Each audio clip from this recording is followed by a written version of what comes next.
Theists attempting to provide a rational justification for their beliefs often turn to one of the cosmological arguments, arguments that use certain observations about our universe and logic in an attempt to conclude the existence of a unique being they call God.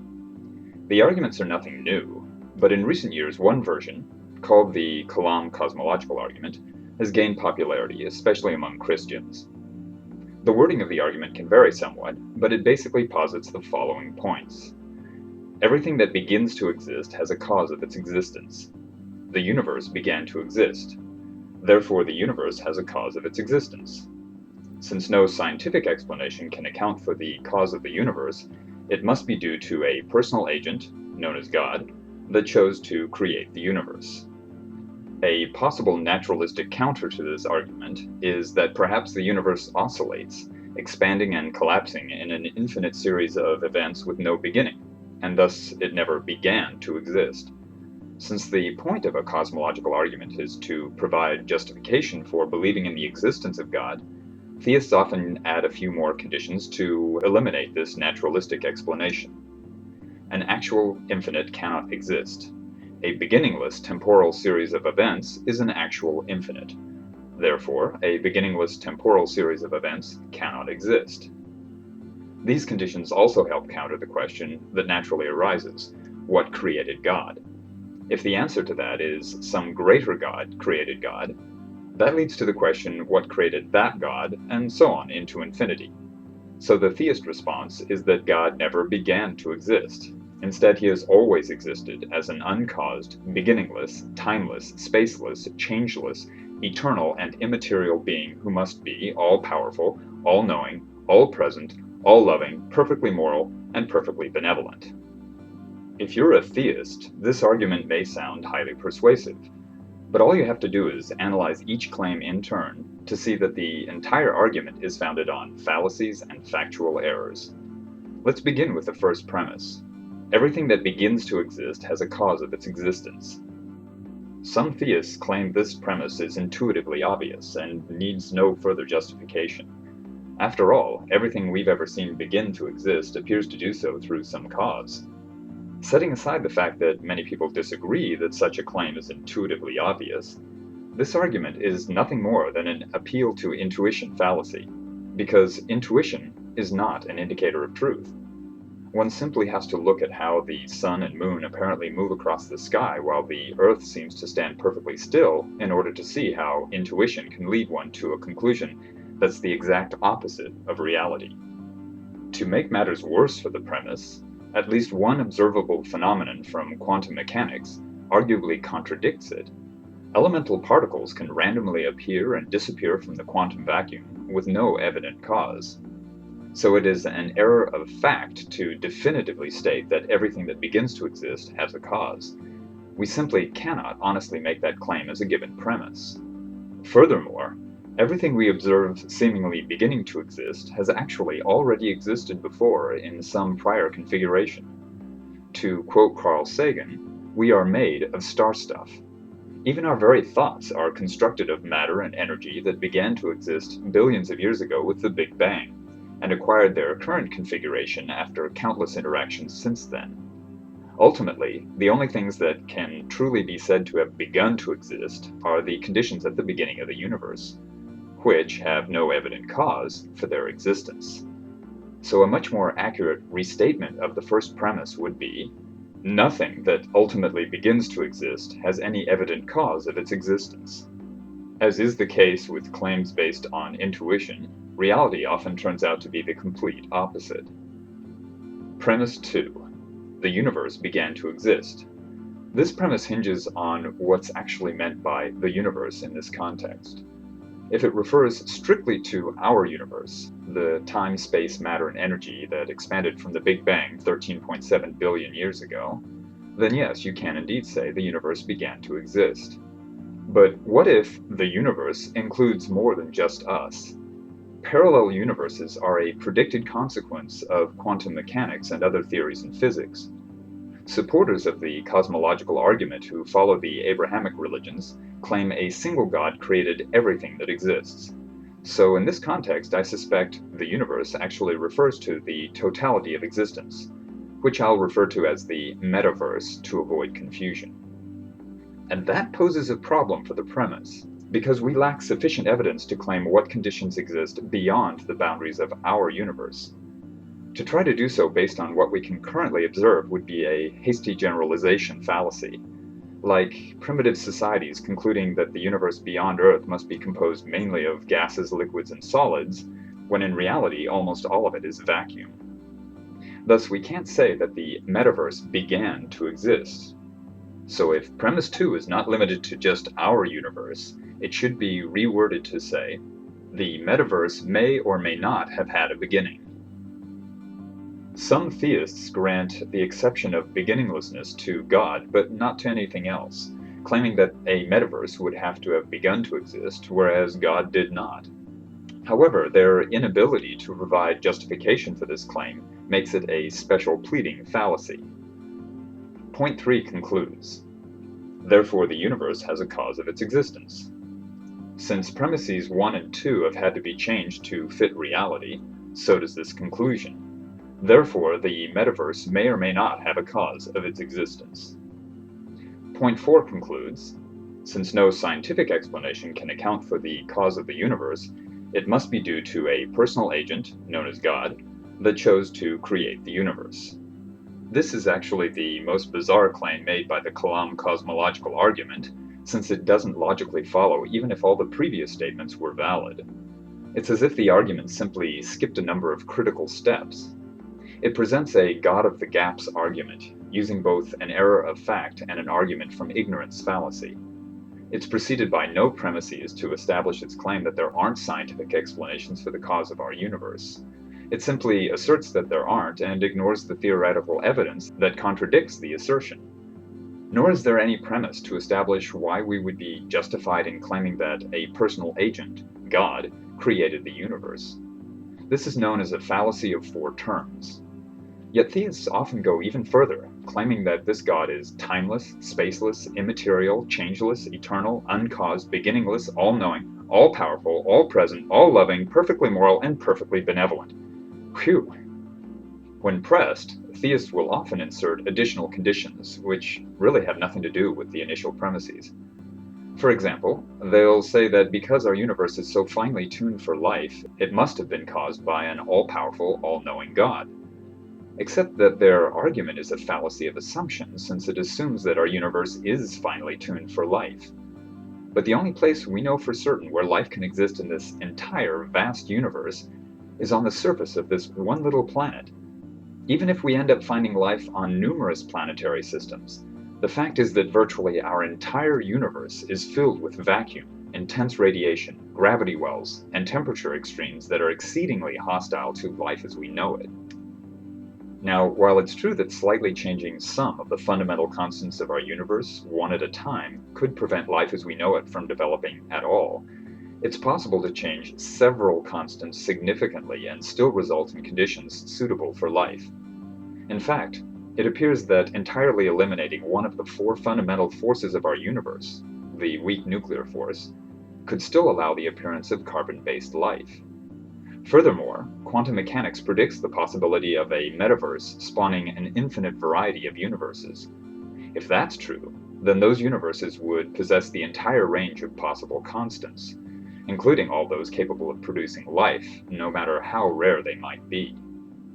Finally, since we don't yet know the process for creating universes, for all we know, any universes spawned by a metaverse would be inherently constrained to certain constants that happen to allow for life to evolve. You can't make claims of probability based on a single sample.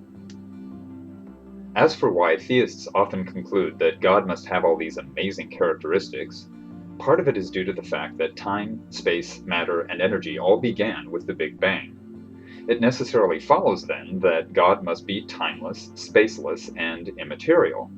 And since he exists outside of time, he must also be changeless and eternal. The Abrahamic religions are monotheistic, which means their followers believe their God to be the only true God. So the idea that God has a God is anathema to them. That means their God must be uncaused and beginningless. the very first cause. And because our universe is so huge, magnificent, and perfectly designed, God must be omniscient and omnipotent in order to have created it. That would make him the greatest being conceivable. As such, he would naturally also be omnipresent, all-loving, perfectly moral, and perfectly benevolent. But on closer inspection, each of these attributes becomes less convincing than the last. If logic and observation of our universe are the basis for the Kalam cosmological argument, then what observations would logically impact a being that is timeless, spaceless, immaterial, changeless, and eternal? Well, for starters, how could he even think? Thinking is a process that inherently requires a change in one's mind over time. Also, the only things we've ever observed that are capable of thought are purely material entities. Thus, a timeless, changeless, immaterial being would logically be mindless. One might argue that God could be mindless yet still be all-knowing, something that should make sense to anyone who's used Google before. But applying knowledge still requires time and change, so any knowledge a timeless, changeless being might possess would be useless. Furthermore, the one thing that essentially everything in this universe has shown us is that complexity always develops from simplicity. From particles to molecules to stars to life to intelligence to technology, the march towards complexity requires simpler, earlier steps. And while the complex can certainly devolve into the simple afterward, simplicity must ultimately exist before complexity. So if God is uncaused and beginningless, then does it not logically follow that he would be far too simple to possess an intelligent mind? Which is arguably the most complex thing we know of. So using logic and observations of what we know of our universe provides evidence against the possibility that God is omniscient, or even intelligent. So what about God necessarily being omnipotent in order to create the universe? Well, the closest thing we know of to infinite power is a singularity. While a black hole is not what people have in mind when they say that God is all-powerful, and black holes are so dense with matter they're the opposite end of the spectrum from anything immaterial, there is mathematical evidence that predicts that black holes create new universes.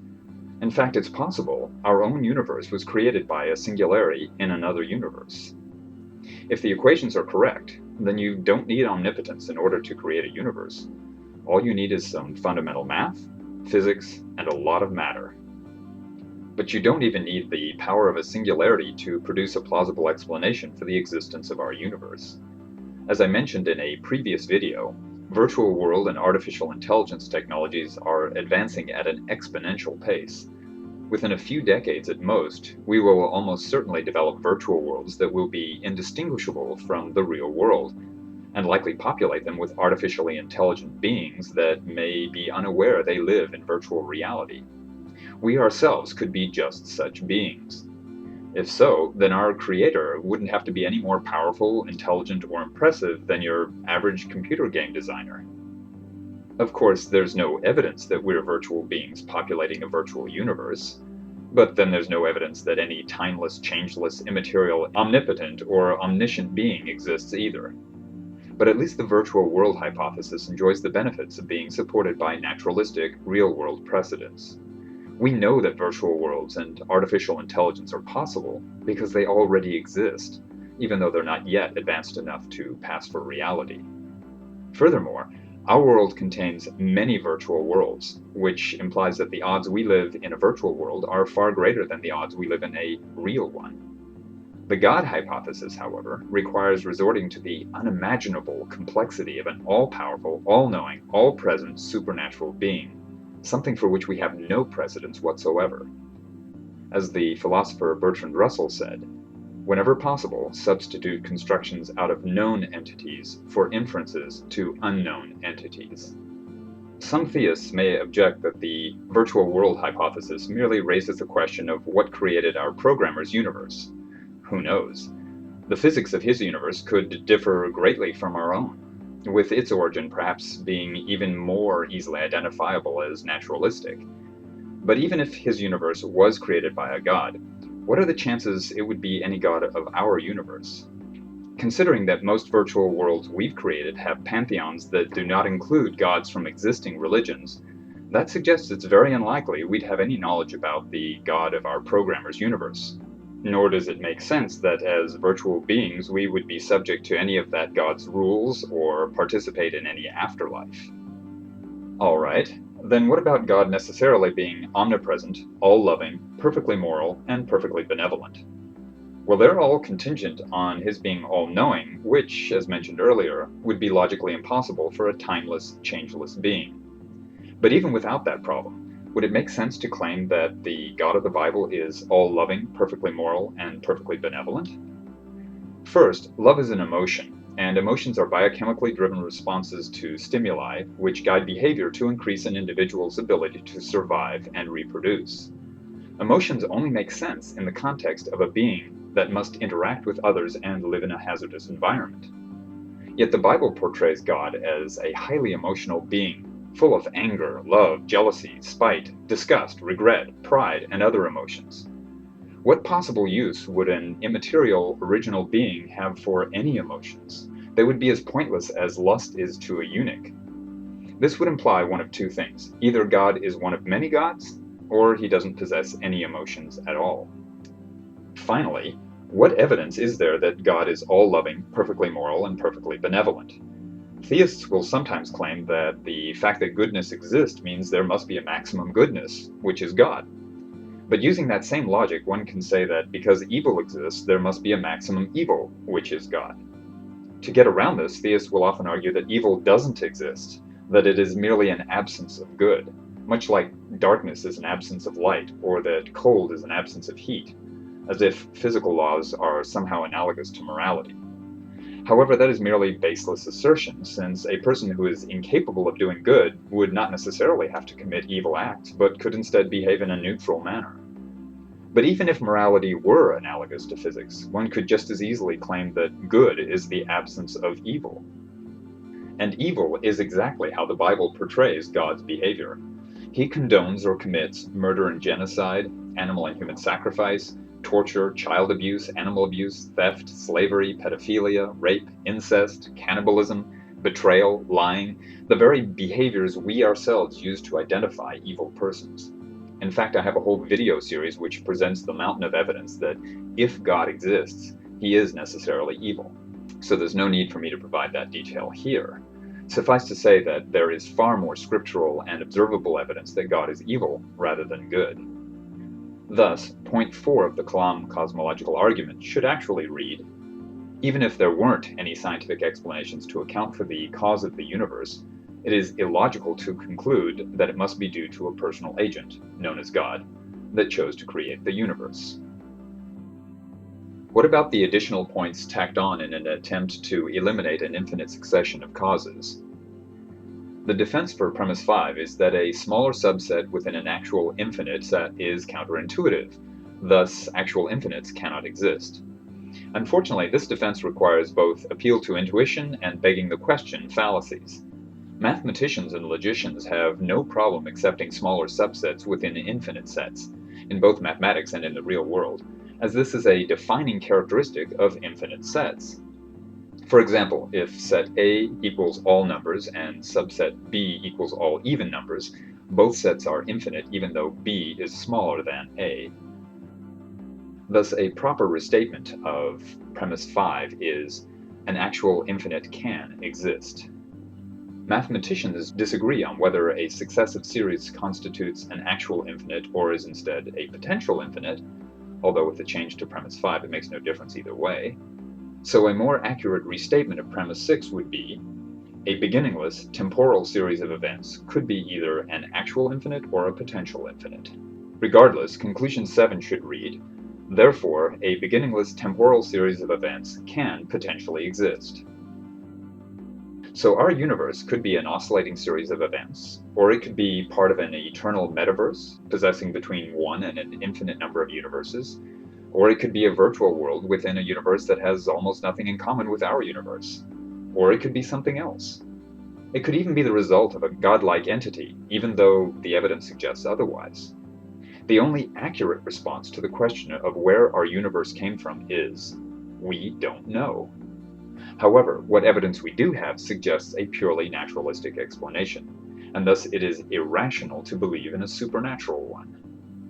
The problem with the Kalam cosmological argument is not that it makes a couple of questionable claims, but that it gets pretty much every claim wrong. This is because instead of starting with the facts and then using logic to deduce a conclusion, its proponents started with the conclusion that the God of the Bible exists, and then tried to find observations and construct logical arguments to support it. The result is a weak collection of claims that ignores equally valid observations that would result in quite different conclusions.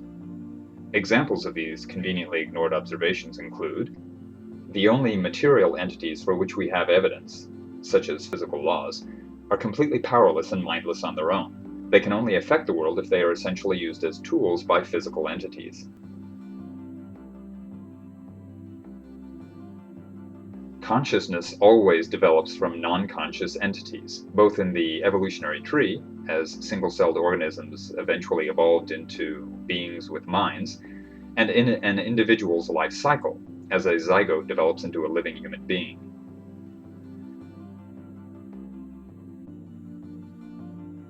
Our sensory organs, limbs, hair, and other features are a direct result of evolution selecting traits that allow us to survive and interact with the physical world.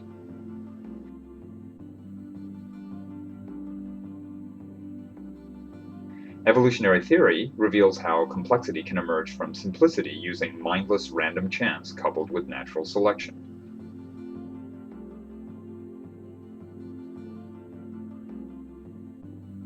If someone wants to believe in the existence of God because it gives him comfort, that's fine, as long as he is aware that his belief is based on faith, not rational thought. But using the Kalam cosmological argument in order to give some rational justification for that belief means embracing a series of fallacies and factual errors, all supporting what amounts to little more than one big argument from ignorance. Observation and logic simply cannot provide a compelling argument for the existence of God. At best, they suggest a naturalistic explanation, which should come as no surprise since that's what's happened to supposed supernatural events continuously throughout history. Not once has an apparently natural event turned out to have a supernatural explanation. The fact is, there is no evidence that God or anything else supernatural exists. Period.